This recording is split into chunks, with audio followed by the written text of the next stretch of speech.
Magandang araw. Ako si FO2 Donatella Alcain at nandito po tayo ngayon sa Quirino Stadium, Bantay, Ilocos Sur para sa Water Search and Rescue Training.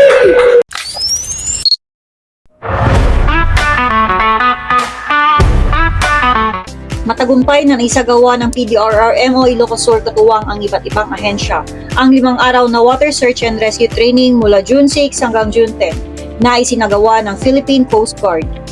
May kabuuang 71 kalahok kabilang ang 24 na tauhan mula sa Bureau of Fire Protection. Kasama ang mga kinatawan mula sa iba't ibang ahensya tulad ng Philippine National Police, PDRRMO at MDRRMO Narvacan.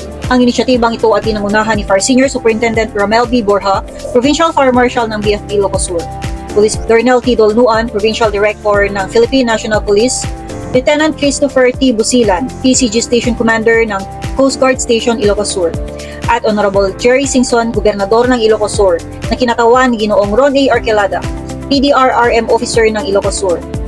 Ating pakinggan ang pahayag ni Sir Ron.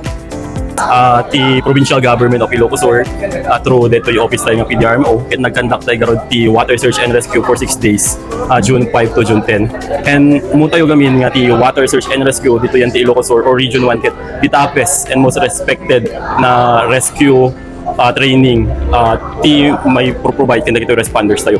For the BFP, makunat from day 1 ket skills nga pinaubrada from breath holding, underwater swimming, threading, rescue approach, and how to rescue.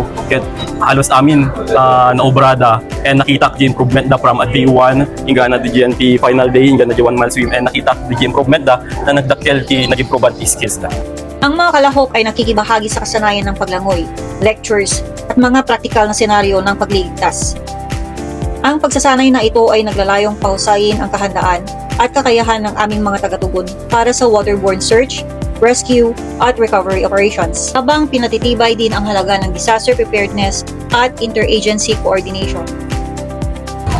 At yan ang nakalap naming mga balita para sa BFP TV Ilocos Region. 1 Ilocos Sur.